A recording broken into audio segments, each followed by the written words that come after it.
Primeiro de tudo, Renzo, por que Python é melhor que outras linguagens? Bom, para mim a razão principal é a facilidade no uso.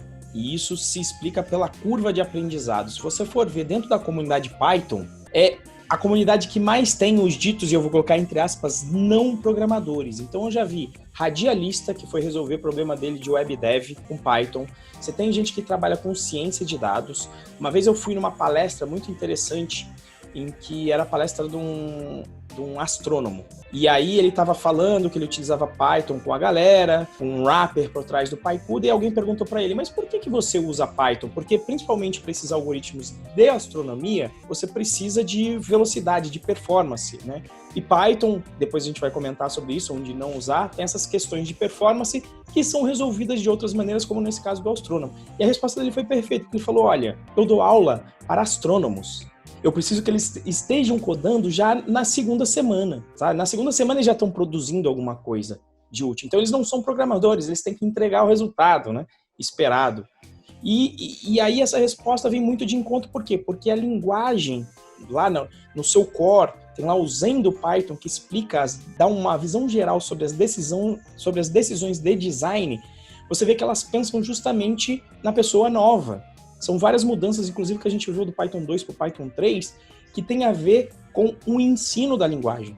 Ela foi criada por um cara que ia dar aula de programação. Então, as decisões de design, baseadas até na linguagem ABC, que foi a primeira que o Guido van Haus fez, foi visando justamente o ensino.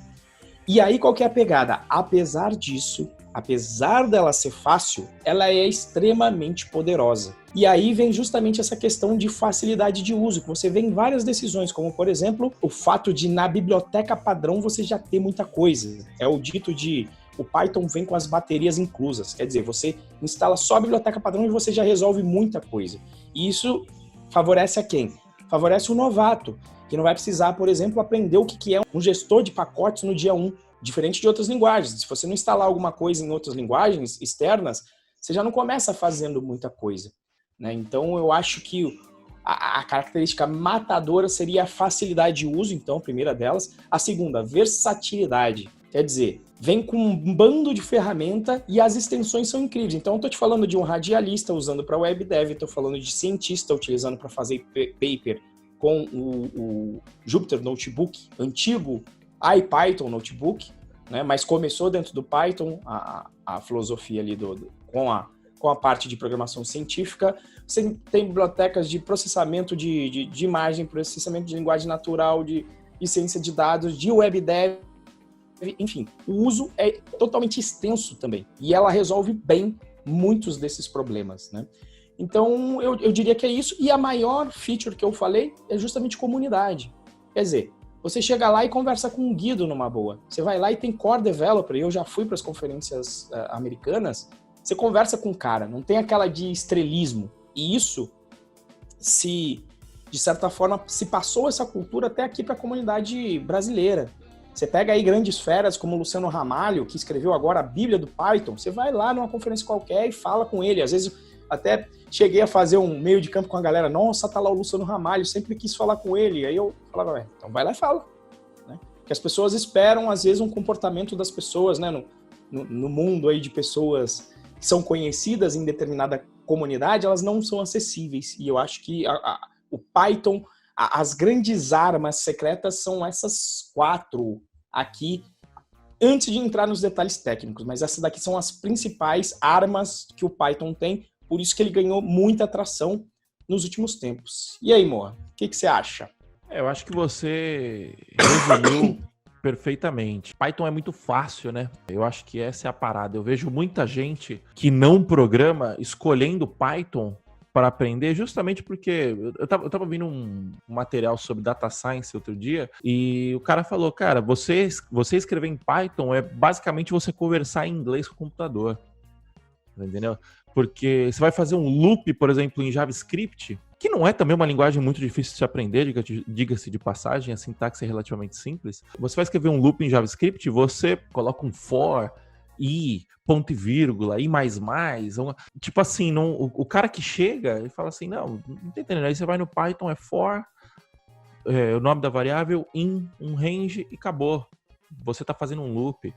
É muito simples. O lance de você...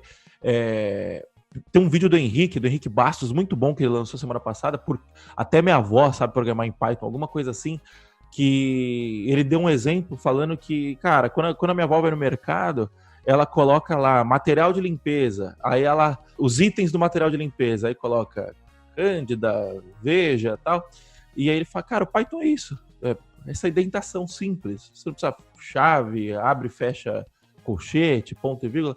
Por quê? Porque ele preza pela elegância, e ao prezar pela elegância, ele preza pela simplicidade, né? E todos os outros pontos que você falou, a curva de aprendizado é muito menor, e a comunidade que é gigante e receptiva. O Renzo deu o exemplo do Luciano, cara, tem outras feras, de novo, citando o Henrique, ele conta pra gente que quando ele foi pra PyCon, ele jantou com o Guido. Sentou na mesa e jantou com o Guido, porra. Guido, pra quem não sabe, é o dono, é o cara que criou a linguagem, né? Então, assim, qual que é a chance de você, sei lá, sentar com o Bill Gates, tá ligado? Tudo bem, vai guardar as devidas proporções, mas é mais ou menos isso. Assim, um cara comum, normal. Assim, o Henrique tem uma relevância gigantesca pra comunidade, mas lá nos Estados Unidos ele era um Zé Bunda, não era ninguém ainda. E aí o cara foi e almoçou e jantou com o cara. O Renzo é outro exemplo disso. O Renzo já foi organizador da Python Brasil, por exemplo, em 2015. Ele tá aí, acho que se você perguntar aí, é um dos mais conhecidos pythonistas.